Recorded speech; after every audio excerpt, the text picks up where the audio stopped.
எடுத்து ஐஸ்காரனுக்கு போட்டுருவோம். சிலையாட்டு இப்படியே நிக்கிறேன். சரி. வெட்டுன்னு சொல்றாருன்னு தெரியல, வெட்ட வேண்டாம்னு சொல்றாரு. சரி. நான் தான் அங்க ஓடி இங்க ஓடி எங்க 4 வத்தியும் பிடிச்சி கிழவுல இருக்கவங்க 4 வத்தியும் பிடிச்சா. இங்க ஓடி இங்க ஓடி அவங்க காலை பிடிச்சி இவங்க காலை பிடிச்சி ஐயோ உசுரை பாதுகாப்பு பண்றதுக்குள்ள ரொம்ப கஷ்டமா போச்சு. வேண்டாம் கூடப்பா. சரி. மானம் கட்டு மரியாதை கட்டு அடி வாங்கி மிதி வாங்கி மந்திரி வேலை செய்யறத விட அந்த கடைசியில 4 பேர் உட்காந்துருக்காங்க பாரு. அவ ஒண்ணும் சொல்லலையா? அவங்களுக்கு போய் யோசனை அவங்களுக்கு என்ன யோசனை புரியல. எனக்கு புரியுற மாதிரி யாருக்காவது புரியுமா? இல்ல கவுட்ட கவுட்டே புரியுமே. இனிமே மந்திரி பதவி நமக்கு வேண்டாம். வேண்டாம். நம்ம அப்படி இருந்தா வெட்ட வருவாங்க. ஆமா. நீங்களும் காப்பாற்ற மாட்டேங்கிறீங்க, அவங்களும் காப்பாற்ற மாட்டேங்கிறாங்க. சரி, எங்கதான் போகணும்? எங்க இனிமே மகாராஜா வந்தாருன்னா மந்திரி பதவி வேண்டாம், மசூரு வேண்டாம். சரி, நாளையில இருந்து நீங்க வேற மந்திரி பாத்துக்கங்க பாருங்க அப்படின்னு நான் கோவிச்சுக்கிட்டு போறேன். போவா போறது பிரச்சனை இல்ல. உன் பொண்டாட்டி போட்ட சபதம் அதை நிறைவேற்றாம போகணும். அவன் தள்ளுவல 47 அப்படியே நிக்குது. ஆமா மந்திரி, அவ ரொம்ப சண்டைக்கு வர மந்திரி, நீ வேணும்னா போய்க்கு சங்கத்துல இருக்கிற மந்திரியை போட்டுக்கலாம். யாரு? குமரேசனா? ஊர் வர பத்தாது. அவங்களுக்கெல்லாம் இந்த மூளை எங்கடா இருக்குது? ஆமா, பொண்டாட்டி வேற சண்டைக்கு வருவா. ஆமா, நான் தான் உன்னை தாலி எடுத்துட்டு தானே வரணும்னு சொல்லியிருக்கேன். ஆமா, எப்படா வந்தேன்னா அவ தள்ளுவா. ஆனா போக கூடாதுனே, நடிக்கணும் அவர்கிட்ட. ஆமா, நான் போற மாதிரி போவேன், ஆனா போக மாட்டேன். சரி, தெரியுமே. கோவிச்சுக்கிட்டு போனா நீ என்ன பண்ற தெரியுமா? என்ன பண்ண? இதே சத்தம் குறைய கூடாது. இப்படி கூப்பிடணுமா? இப்படி எல்லாம் நீ ஒண்ணும் கூப்பிட வேண்டாம். வாயா மேல இப்படி. நீ கூப்பிடவே கூப்பிடாது, வேற மாதிரி இருக்குது. நின்னுதான் கூப்பிடுவீங்க பாவா. ஒன்னும் நீங்க கூப்பிடாதீங்க. வாயா மந்திரி, நாங்க இருக்கிற மந்திரி சைஸ் பாத்தியா? அப்படி கூப்பிடாதீங்களா? அட வாயா மந்திரி, என்ன நடந்துருச்சு? என்ன நடந்துருச்சு? அவங்கதான் தெரியாம பண்ணிட்டாங்க. என்ன ஒண்ணும் விழுகாத, அதெல்லாம் விழுக மாட்டேன். விழுந்தாலும் அப்புன்னு கையில பிடிச்சிருவேன். ஐயோ, நாங்க இருக்கிறப்ப உனக்கு என்ன வந்துரு? நீதான் இந்த மந்திரி வேலை பார்க்கணும் அப்படின்னு என்ன இழுத்து இழுத்து பிடிங்க. எங்கேயா இருக்கு? ஆனா பூணுலப்பா, இதை இழுத்து பிடிங்க. அன்னைக்கெல்லாம் பார்த்து கிடைக்கல.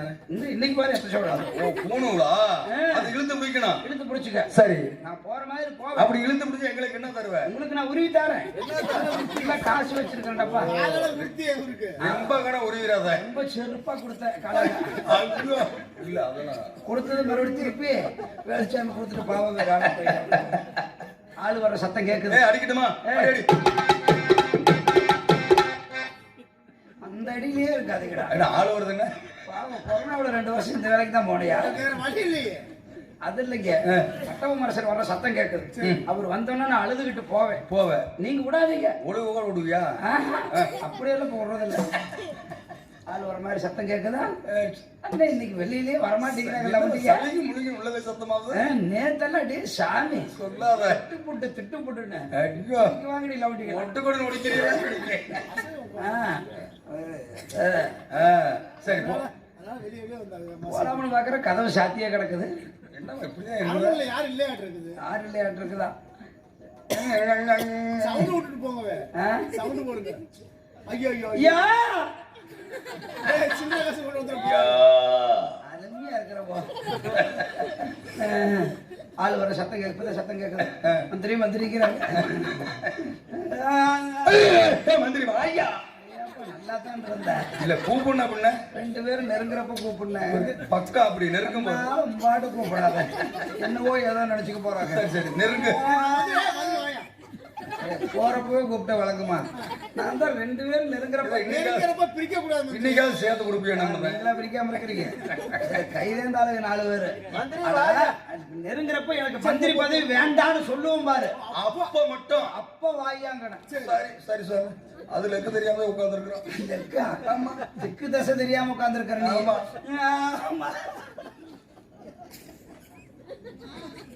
ரொம்ப சிரிக்காத. அலையறையா? கண்ணீரே வரல. கண்ணீர் வரலையா? எங்க அப்படியே முத்து முத்தா ஜொலிக்கும். மகாராஜா எப்ப இந்த பாஞ்சால குறிச்சி இல்லைங்க இருக்கிறப்ப என் உசுருக்கு பாதுகாப்பு இல்லையோ, இனி எனக்கு மசுரு கூட மந்திரி பதவி.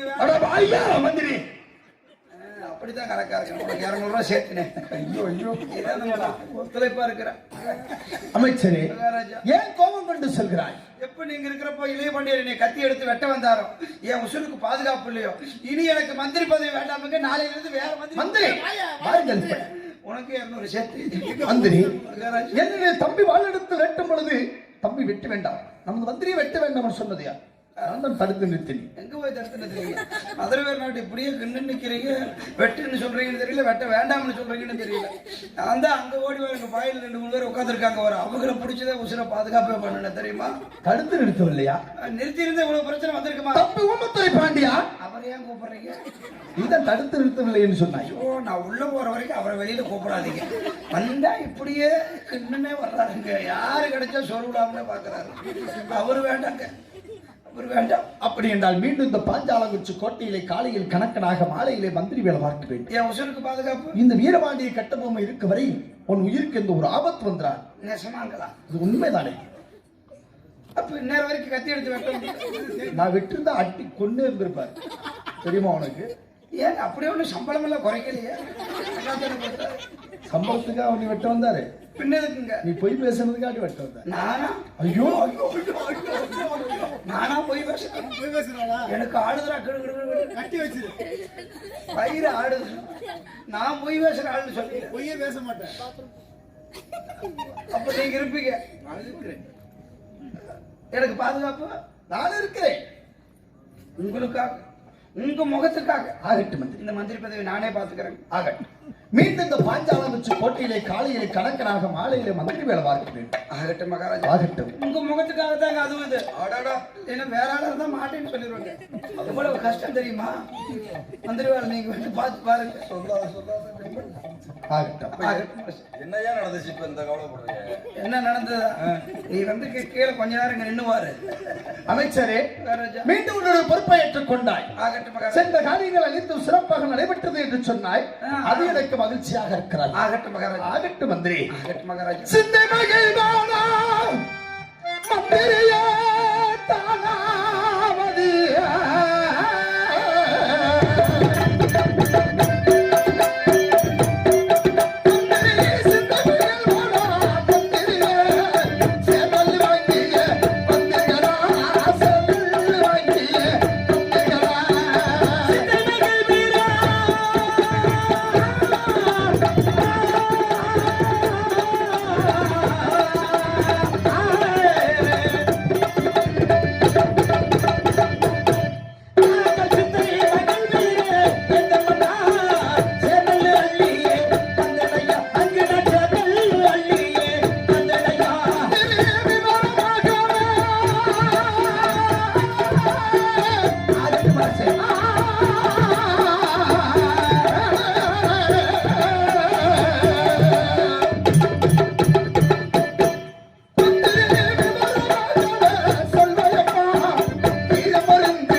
சொல்கிறாய். ஆமா மகாராஜா. என்னிடத்தில் பட்டாவளை அடையாளமாக கேட்டாய். ஆமாங்க. பட்டாவளை நானும் கொடுத்தேன். ஆமாங்க. பட்டாவளை பெற்றுக் கொண்டு 136 மற்ற நெல்லை வட்டிக்காது கடனுக்காக வாங்கி வருகிறேன் என்று எடுத்து சொன்னாய். ஆமண்ணா. மகள் வாங்கிய செங்கடத்தில் சிறிய தவறு ஒன்று நேர்ந்தது மன்னா என்று சொல்கிறாய். ஆமா மகாராஜா. அதற்கு அர்த்தம் இருக்கிறதா? தங்களுடைய கரத்திலே பட்டாவளை பெற்றுக்கொண்டு பானை கொண்டு புறப்பட்டேன். வட்டிக்காவது கடனுக்காவது நெல் வாங்கி வர வேண்டும் என்று. சரி. நெல்லுக்கு காவல் இருக்கக்கூடிய கரப்படைத்தவன் பாண்டியத்தேவன் வேளாண்டி குடும்பம் சொல்லப்பட்ட மூவரையும் சந்தித்தேன். மூவரையும்? ஆமா. ஆக நெல்லை நெல்லை கடனாக கொடுங்கள். சரி. அதற்குரிய வட்டியை என்னுடைய மகாராஜா கட்டபொம்மன் செலுத்தி விடுவார் என்று நான் சொன்னேன். அதற்கு அந்தவர்கள் என்ன வார்த்தை சொன்னார்கள்? தானாவது பிள்ளைவர்களே, உன்னுடைய மகாராஜா வீரபாண்டிய கட்டபொம்மனோ தான் ஆளக்கூடிய திருநெல்வேலி ஜில்லாவுக்கு எங்களுடைய மகாராணி விக்டோரியா பேரரசுக்கு வரி வட்டி கெஸ்ட் கொடுக்க மாட்டான். ஆனால் அந்த விக்டோரியா பேரரசுக்கு சொந்தமான நெல்லை மட்டும் கடனாக பெற்று இந்த நெல்லுக்கு மட்டும் வரி வட்டி கொடுப்பானா? நாட்டுக்கு வரி கொடுக்க மாட்டார், நெல்லுக்கு மட்டும் வரி கொடுப்பாரா? நெல்லுக்கு விதியத்தவன், மானம் கட்டவன், மது கட்டவன் அமைச்சரே அப்படின்னு அவங்க சொன்னாங்க. அவன் கூறிய வார்த்தை யாரை பார்த்து கேட்கிறாய்? நான் சொல்லுவேனா? அப்படி பாளையங்கோட்டில் சொன்ன வார்த்தை அவன் கூறிய வார்த்தை. ஆகட்ட மந்திரி இப்படி சொன்ன உடனே சரி கப்பலத்துமார்களுக்கு கோபம் வந்து ஆமாங்க, உங்களை சொன்ன சும்மா இருப்பாங்களா? வாழ்தக்கங்கள் ஏற்பட்டு கைகளுக்கு ஏற்படும் அளவுக்கு சென்று விட்டது. மதியில் சிறந்த மதிமந்திரி அத்தனை பேர்களை வேண்டாம் என்று தடுத்து நிறுத்திவிட்டார். அஞ்சாலங்குறிச்சி மந்திரி என்றால் இப்படித்தான் இருக்க வேண்டும். சண்டை எதற்கு, நமக்கு வம்பு எதற்கு? தடுத்து நிறுத்திருக்கிறாய். ஆமாங்க, மிக மகிழ்ச்சியாக இருக்கிறது மந்திரி. சந்தோஷமாங்க. ஆகட்டும். பிறகு நெல் வேண்டாம்னு புறப்பட்டங்க. சரி, அப்பதான் எனக்கு ஒரு யோசனை. நெல் இல்லாம போனா கல்யாணம் நடக்காது. கல்யாணம் நடக்கலைன்னா என் சிரசு தப்பாது. என் சிரசு தப்புலைன்னா உங்களுக்கு மந்திரி இருக்காது. இப்படின்னு யோசனை பண்ணி மீண்டும் பாண்டியத்தேவன் இடத்திலே பட்டாவாளை காண்பித்து நெல் என்று கேட்டேன். பாண்டியத்தேவன் இடத்தில்? ஆமா. அதற்கு பாண்டியத்தேவன் என்ன வார்த்தை சொன்னான்? மரியாதையை போயிரு. அமைச்சரே அவன் சொல்றேன், அப்படி அவன் சொல்றேன் மந்திரி மரியாதையை போயிருன்ட்டு. யாரை பார்த்து கேட்கிறாய்? நான் சொல்லுவேனா? அவன் அங்க என்னை சொல்றானுங்க. பாளையங்கோட்டில் ஒண்ணு சொன்ன வார்த்தை. இதுக்கு மேல என்ன உனக்கு மரியாதை? அமைச்சரே அவன் சொல்றானுங்க என்னை பார்த்து. அப்படி கேட்க பாளையங்கோட்டில் பிறகு எழுதப்பட்டது. இப்படி சொன்ன உடனே மறுபடியும் கம்பளத்துமார்களுக்கு கோபம் வந்துருச்சு. மீண்டுமா? மன்னரை தவறா பேசுகிறார், சரி, மந்திரியை தவறாக பேசுகிறார் அப்படின்னு வாது தக்கங்கள் ஏற்பட்டு கடைசியாக என்ன நடந்தது தெரியுமா? நெல்லுக்கு காவல் இருக்கக்கூடிய கருப்பணத்தேவன், பாண்டியத்தேவன், வேளாண்டி குடும்பம் என்று சொல்லப்பட்ட மூவரையும் கொன்று குவித்து நெல் அனைத்தையும் கொள்ளையடித்து கொண்டு வந்து விட்ட எடுத்துக் கொண்டு வந்து விட்டார். என்ன வார்த்தை சொல்கிறாய்? நெல்லுக்கு காவலாக இருக்கக்கூடிய பாண்டியத்தேவன், வேளாண்டி குடும்பம், கருப்பணத்தேவன் என்று சொல்லப்பட்ட 3 பேர்களை கொண்டு குவித்து விட்டு வந்து விட்டாயா? ஆமாங்க. நெல் எடுத்து கொள்ளை எடுத்து வந்து விட்டாயா? ஆமாங்க. மந்திரி என்ன சொல்கிறாய்? உண்மையாக அந்த 136 வட்ட நெல் யாருக்கு சொந்தமான நெல் தெரியுமா? விக்டோரியா மகாராணிக்கு சொந்தமான. அவள் இன்னால என்ன செய்திருப்பாள் தெரியுமா? தெரியவில்லையே. மந்திரி மகாராஜா மந்திரி பத்து முத்துக்கார பையனே பாண்டிய தாயாரோ கொண்டவள் பாஞ்சாலி சக்காதேவி உள்ள போதே மனிதர்கள் ஒற்றுமை நேரதையா சமயமா பெருமா சித்திர பட்டாளம் வந்திருவே உத்தாவி சக்காதேவி உள்ள போதே ஒரு குறையுமே நேரதையா. மகாராஜா நம்முடைய சக்காதேவி இருக்கும் பொழுதும் பாஞ்சாலங்குறிச்சி படைத்தலைவன் பகதூர் வெள்ளைத்தேவன் இருக்கும் பொழுது பாஞ்சாலங்குறிச்சி கோட்டைக்கு எந்த ஆபத்து வராதுங்க. என்ன சொல்கிறாய் பத்திரி? ஆமாங்க. பட்டிக்காது கடலுக்காக நெல் வாங்கி வருகிறேன் என்று நான் சொன்னீர்கள். ஆமாம் அரசே. நெல்லுக்கு காவலாக இருக்கக்கூடிய 3 வீரர்களை கொண்டு குவித்து வந்து விட்டாய் என்று சொல்கிறாய் மந்திரி. மகாராஜா அமைச்சரே அரசே, அந்த 136 வட்ட நெல் யாருக்கு சொந்தமான தெரியுமா? விக்டோரி மகாராணிக்கு சொந்தமான நெல். ஆமாங்க. அந்த விக்டோரி மகாராணி இன்னும் என்ன செய்திருப்பாள் தெரியுமா? 1000 மணி கப்பல் ஆங்கில வெள்ளக்காரனுக்கு ரிப்போர்ட் எழுதியிருப்பார். சரி, அந்த வெள்ளையர்கள் பாஞ்ச மீது படையெடுத்து வர மாட்டாரா? பாஞ்சாலங்குறிச்சிக்கு ஆபத்து உண்டாக்கி விட்டாயே மந்திரி. மறுபடியும் அப்படி சொல்லாதீங்க. நான் எந்த ஆபத்தையும் உண்டாக்கலைங்க. எவ்வளவோ தூரம் வேண்டாம்னு சொல்லி பார்த்தேன். கூட இருந்ததுதான் நானு. நெல்ல கொள்ளையடிச்சது, கொலை செஞ்சது எல்லாமே கம்பளத்துமார்கள் தான். எனக்கு ஒண்ணு தெரியாது. அமைச்சரே மகாராஜா, நடந்தது நடந்ததா இருக்கட்டும். ஆகட்டும். நடக்க போவதை பற்றி பேசுவோமே. ஆகட்டும். அந்த 136 வட்ட நெல்லையும் கொள்ளை எடுத்து வந்தா இல்லவா? அந்த நெல்லை எங்கு வைத்திருக்கிறாய்? என்னுடைய இல்லமாகிய ஓட்டப்படாரத்திலே பத்திரமாக வைத்திருக்கிறேன். ஏன் அங்கு வைத்திருக்கிறாய்? பாஞ்சைக்கு கொண்டு வந்திருக்கலாமே. அப்படி செய்யக்கூடாதுங்க. ஏன்? நெல்லை நேராக பாஞ்சாலங்குறிச்சி கொண்டு வந்தால் வெள்ளக்காரர்கள் படையெடுத்து பாஞ்சாலங்குறிச்சி மேல வருவாங்க. சரி, அப்ப என்னால உங்களுக்கு ஆபத்து வந்துடும். அதனாலதாங்க என்னுடைய இல்லத்துல பத்திரமா வச்சிருக்கிறேன். அவங்க படையெடுத்துட்டு வந்தாலும் பரவாயில்ல, என்னைய கொண்டாலும் பரவாயில்லைங்க. என்னால உங்களுக்கு எந்த ஆபத்து வரக்கூடாதுன்னு அங்க கொண்டே பத்திரமா வச்சிருக்கிறேங்க. நீயா? நான் தாங்க. உன்னுடைய இல்லமாகிய ஓட்டப்படாரத்தில் வைத்திருக்கிறேன் என்று சொல்கிறாய். ஆமாங்க. எதற்காக இவ்வளவு கஷ்டப்பட்டாய்? என் மகன் சிவசுப்பிரமணியத்துக்கு கல்யாணம் செய்யணுங்க. உன்னுடைய மகன் சிவசுப்பிரமணியன் கல்யாணம் பண்ண? ஆமா. அது எங்க நடக்க வேண்டும் தெரியுமா? எங்க? உன்னுடைய இல்லமாகிய ஓட்டப்பள்ளத்தில் நடத்திவிட்டு 3 தினத்துக்குள் பாஞ்சைக்கு வந்து காலையில் கணக்க பிள்ளை, மாலையில மந்திரி வேலை பார்க்க வேண்டும். போய் வருவாய். அப்படி விட்டுட்டு போனா எப்படிங்க? என் மகனுக்கு என்னுடைய இல்லமாகிய ஓட்டப்படாரத்திலே காதல் விழா செய்வதாக இருந்தா இந்நேரம் அந்த கல்யாணத்தை முடிச்சுட்டு வந்து உங்களை நான் சந்திச்சிருப்பேன். ஆனா என் மகனுக்கு எங்க காதல் விழா செய்வது எங்க நடக்க வேண்டும்? என்னுடைய குலதெய்வமாகிய திருச்செந்தூர் முருகப்பெருமான் ஆலயத்திலே காதல் விழாவை வைத்திருக்கிறேன். அதுக்காக நீங்கள் இளைய பாண்டியர், அரண்மனை தங்கமார்கள், பாஞ்சாலங்குறிச்சி பதிமக்கள், 1000 கம்பளம், 100 பரிவாளம், 64 போர்ப்படை வீரர்கள், 72 பாளையத்து பட்டயக்காரர்கள் அத்தனை பேர் வர வேண்டும் அந்த முருகனுடைய ஆலயத்திற்கு. என்ன சொல்கிறாய் மந்திரி? ஆமாங்க. உன்னுடைய மகன் சிவசுப்பிரமணிய காது விழாவை திருச்செந்தூர் வேலவன் ஆலயத்தில் வைத்திருக்கிறாய். ஆமாங்க. அதற்காக நான் வர வேண்டும், என் தம்பி ஊமத்துரை பாண்டியன் வர வேண்டும், 1000 கம்பளம், 72 பாளையத்து பட்டயக்காரர்கள், அரண்மனை தங்கமார்கள் ஆமாங்க அனைவரும் வரும் சொல்கிறார். பாஞ்சாலங்குறிச்சியில் ஒரு காக்கா குருவி கூட இருக்கும். என்ன சொல்கிறாய் மந்திரி? எல்லாம் அங்க வரணுங்க. மந்திரி தங்கவரியாதா யோசனையா மந்திரி நான் அங்கு வருவாது நாயமுண்டா காரியங்கள் மன்னா நாளைக்கு செய்வாது நாயமுண்டோ.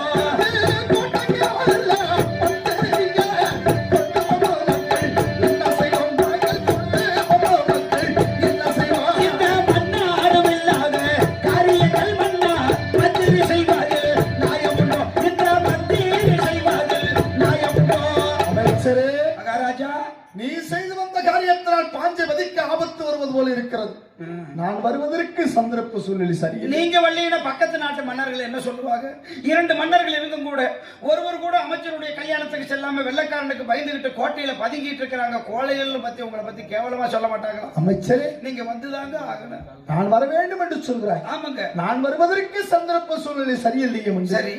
என் தம்பி ஊமத்துரை பாண்டியனை அவனை வரவழைத்து அமைச்சர் ஏன் கோபம் என்று சொல்கிறாய்? கல்யாணமே நடக்கலைனாலும் பரவாயில்ல. ஏன் எங்க அவரை அனுப்பி வைக்கிறீங்க? திருச்செந்தூர் போற வழியில் அடிச்சா என்ன யாரு காப்பாத்துறது? நான் புத்திமதிகளை சொல்லி அனுப்புகிறேன் மந்திரி. எப்படி நல்ல அடினா? அமைச்சரே, நமது மந்திரி மகன் சிவசுப்பிரமணிய காதுகுத்து திருமண காரியம் சிறப்பாக நடத்தி விட்டுவாறு தம்பி என்று சொல்லி அனுப்புகிறேன். அவர் மட்டும் தானுங்களா? அனைவரும் வருவார்கள். சரி சரிங்க. நீங்க? நான் வருவதில்லை. நீங்க என்ன செய்றீங்க? நீ செய்து வந்த காரியத்தினால் பாஞ்சைக்கு ஆபத்து வருவது போல் இருக்கிறது. சரி. இந்த பாஞ்சாலங்குறிச்சி கோட்டைக்கு நான் பாதுகாப்பாக இருக்கிறேன். ஓஹோ, நீங்க நம்ம கோட்டைக்கு பாதுகாப்பு. பாதுகாப்பு. இளைய பாண்டியர் திருச்செந்தூர் முருகப்பெருமானுடைய ஆலயம் வருவார். உன்னுடைய மகன் சிவசுப்பிரமணிய காது விழாவை நடத்தி வருவதற்காக. அவரு பகதூர் வெள்ளைத்தேவர் அவர் வரமாட்டார். ஏங்க? அவருக்கு தான் புதுசா கல்யாணம் ஆயிருக்கார். பாவம். சரிங்க. புதுச்சோடி இருக்கட்டும் இருக்கட்டும். பல்லநாட்டுல இருக்காங்க. அவர் வல்லநாட்டுல. பல்லநாடு. நீங்க பாஞ்சாலங்குறிச்சி. பாஞ்சாலங்குறிச்சி. இளைய மகாராஜா திருச்செந்தூர். திருச்செந்தூர். இப்படி 3 பேர் 3 மூலையில. ஆமா. அது போதுமுங்க எனக்கு. என்னது? இப்படி இருந்தா போதுமுங்க. அவ்வளவுதான். என்னது? கல்யாணம் முடிஞ்ச மாதிரி. முடிச்சுட்டு என்ன அர்த்தத்துல சொல்ற? பல அர்த்தம் இருக்குதுங்க. அது புரியறவங்களுக்கு தான் புரியும், எல்லாத்துக்கும் புரியாது. திருச்செந்தூரியனுடைய தம்பி வருவார். உன்னுடைய மகன் சிவசுப்பிரமணிய காது விழாவை சிறப்பாக நடத்தட்டும். அது போதுமுங்க. ஆக அப்போ அரண்மனை தங்கமார்கள் அனைவரும் வருவார்கள். 1000 கம்பளம், 100 பரிவாரம், 72 பாளையத்து பட்டயக்காரர்கள், அரண்மனை தங்கமார்கள் அனைவரும் வருவார்கள். ஆகட்டும் மகாராஜா. உன்னுடைய மகன் சிவசுப்பிரமணிய காது விழா சிறப்பாக நடக்கட்டும். 3.25 தினத்துக்குள் அந்த திருமண காரியத்தை முடித்துவிட்டு மன்னரை சந்திக்க வேண்டும் என்று நாங்கள் அனைவருமே சீக்கிரமாக வந்து சேர்கிறோம் பாஞ்சாலங்குறிச்சி. ஆகட்டும் மந்திரி. நான் சென்று வருகிறேன் மகாராஜா. போய் பாரு. போயிட்டு வரட்டுங்களா? போய் பாரு. 48 தினங்கள் உங்களை பிரிந்திருந்தேன். உங்களை பார்த்துட்டோம் அப்படிங்கிற சந்தோஷத்துல இருந்தேன். பார்த்தீங்களா, மறுபடியும் வீதி, மறுபடியும் உங்களை விட்டு பிரியக்கூடிய ஒரு சூழ்நிலை வந்து. சரி, மறுபடியும் உங்களை நான் பாப்பனா மாட்டேனா தெரியல. கண் கலங்க வேண்டாம். போய் வாருங்கள். போயிட்டு முருகனுடைய ஆலயம் சென்று வாருங்கள். உன்னுடைய மகன் சிவசுப்பிரமணிய காது விழா சிறப்பாக நடக்கட்டும். போய் வாருங்கள்.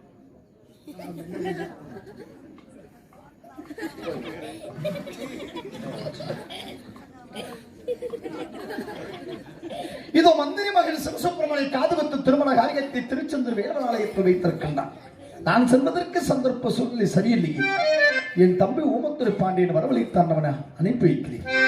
அழைத்து வருகிறேன். என் தம்பி ஊமத்துரை பாண்டியன்